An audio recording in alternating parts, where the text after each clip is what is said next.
Hi there, I'm Lorna Crawford. I work for Microsoft in the technical sales department. In my job, I help people understand how our software can help them succeed at what they're trying to do. When I do my job well, the customers see the value and then they buy the software. So during my day, I have video calls with customers where I listen to them and really try and understand what the challenges are or what problems that they've got. And after I've listened to them, then I ask them further questions to make sure that I really understand what that they've said and also to gather more information. Then I work out which Microsoft software solution meets the customer's needs. And from there, I can explain what our software does and I can show them the software by sharing my screen. I can walk them through the solution and I make sure that I highlight things that would be really important for them to help them fix their problems. And that way, we're able to see how easy it is to use.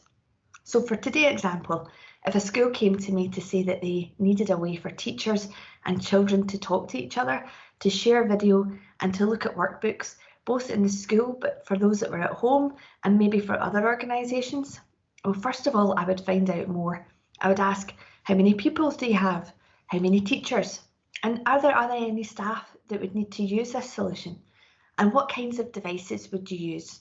Is it laptops or desktop computers? Is it tablets or smartphones? Do you need a big screen? Do you need a speaker and a microphone? So then I would suggest that maybe Microsoft Teams is the great way to start with sharing video, speaking to each other, to have live chat messages and to share presentations so you can get together no matter where you are or what device you're on. And typically then I would go in to actually do a demonstration of the software. I would show you how to do calls, how to use the chat function, how to use the calendar and how to schedule meetings.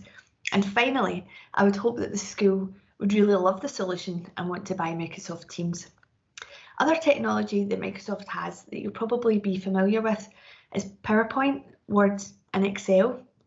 Those are Microsoft software tools that if you haven't used already, you'll definitely use in your lifetime. And I'm sure lots of you have played on Microsoft Xbox or maybe played Minecraft. Again, those are Microsoft owned solutions as well. So I started working in information technology, or IT as we call it, in a typical customer service type role. But instead of customers that I was dealing with, it was actually business partners. I answered their questions about how to become a business partner. I helped them find information about our products. And at that time, I was working for another big IT company called IBM. Now, you might be surprised to hear that I didn't go to university to study computers or software. Instead, I learned all my skills and knowledge on the job.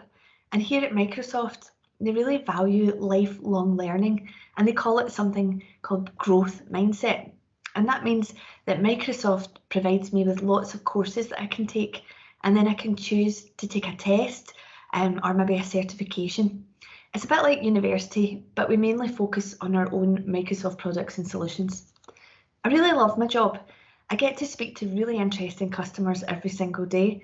Some of my customers are the government, so that's people that work for the Prime Minister, also the royal household. So that means I get to speak to people that work for the Queen. But I also speak to the Army, the Navy and the Air Force as well as the police. Now, my job can be challenging, but that's kind of the fun part because listening to the problems that my customers have and then working out which software would fix their issue is actually really interesting. And that's called problem solving. I think it's a great skill to have if you want a job in science, technology, engineering or maths. So if you like puzzles or you like fixing things, I think you could be good at my job one day when you're older. If I were to take you through a day in the life of me at work, well, you'd find me at my desk working from home at the moment. I've got a laptop, I've got another big computer screen so that I can share my information and the content with customers. Each week I join a team meeting using Microsoft Teams video call and we find out what meetings and activities each person in my group is doing and see if we can help one another out. Most days we've got a lot of video calls with the customers. So I have to make sure that I've got enough time to prepare my presentations and my demonstrations. And I always set time aside to learn more because IT is always changing. Microsoft is a great company to work for and they believe in making sure that everyone is treated equally and treated very well. When I was younger, I was really impatient and I wanted to know all the answers. I used to search for everything on my own, but sometimes that meant it took a long time to find the answers. So the best advice I've ever received and what I would give to myself if I was able to talk to my younger self is to network with other people. And that means going out and meeting people and learning about what they do and experiences that they've had. It always really helps to learn from people who already do the job that you do, because they help you find answers really quickly as well. When I was younger, I wanted to be a vet or a horse riding instructor. The great thing about information technology is that everybody uses it. Even vets and horse riding instructors use email and video calling tools, as well as software to capture names and telephone numbers, maybe of the people and their addresses for the services that they use. But IT spans every type of job, and it enables people and organisations to be their best and to achieve their goals. My inspirations are always people who take risks and go on big adventures. There's a guy called Conway. He's an adventurer and he really inspires me. He's got a really big ginger beard. Now, he's cycled the whole length of Britain, and after he finished his cycling challenge, he was so amazed that he'd achieved it. He went on to do a whole Britain triathlon. So can you imagine getting off a bike and you've just done the whole of Britain in the length of Britain. Next, he ran the length of Britain, and then he got into a wetsuit and he swam the length of Britain right round the edges. And since then, he's done other major challenges, like he's cycled around the world.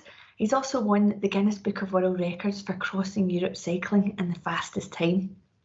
So I've learned from Conway that I can do anything I put my mind to. Now, whether that's a work thing or a sporting challenge.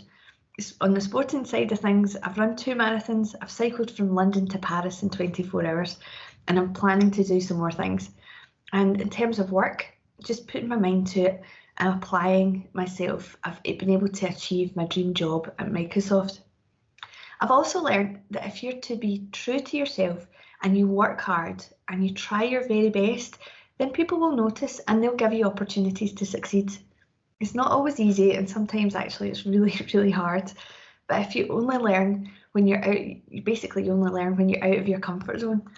So when you master something or you achieve your goals, you actually feel really, really awesome. Imagine you were a boat. It might be really safe to be in the harbour, staying away from the big waves. But the real adventure is actually to go out into the big blue ocean and to have fun. So I hope my story has inspired you to choose science, technology, engineering and maths, and I wish you every success in your education and beyond. Thank you.